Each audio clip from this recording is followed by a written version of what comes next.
कृपा से चले बस ऑटो रे न हो, नहीं के कृपा से उड़े एरोप्लेन हो। नहीं के कृपा से चले बस ऑटो रे न हो, नहीं के कृपा से उड़े एरोप्लेन हो। दोनों हाथ जोड़ के करो सबके बंदन हो, दोनों हाथ जोड़ के करो सबके बंदन हो। तो विश्वकर्मा जी के करो अभिनंदन हो, विश्वकर्मा जी के करो अभिनंदन हो।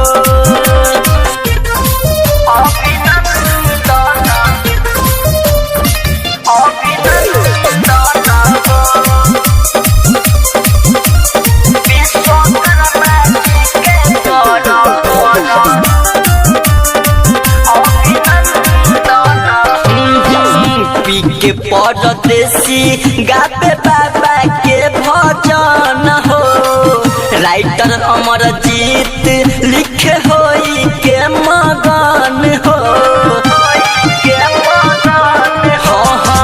पी के परदेसी गाते बाबा के भजन हो, राइटर अमरजीत लिखे होई के मगन हो।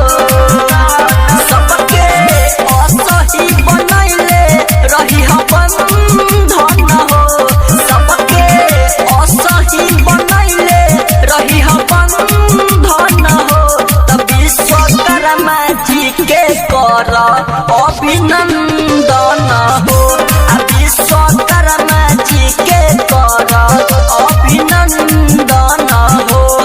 आरती के थाली ले माथे कल चंदन हो, आरती के थाली ले माथे कल चंदन हो।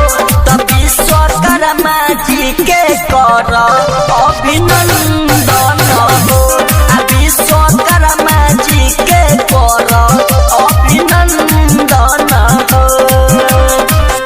संग्राम रिकॉर्डिंग स्टूडियो रीगा सीतामढ़ी।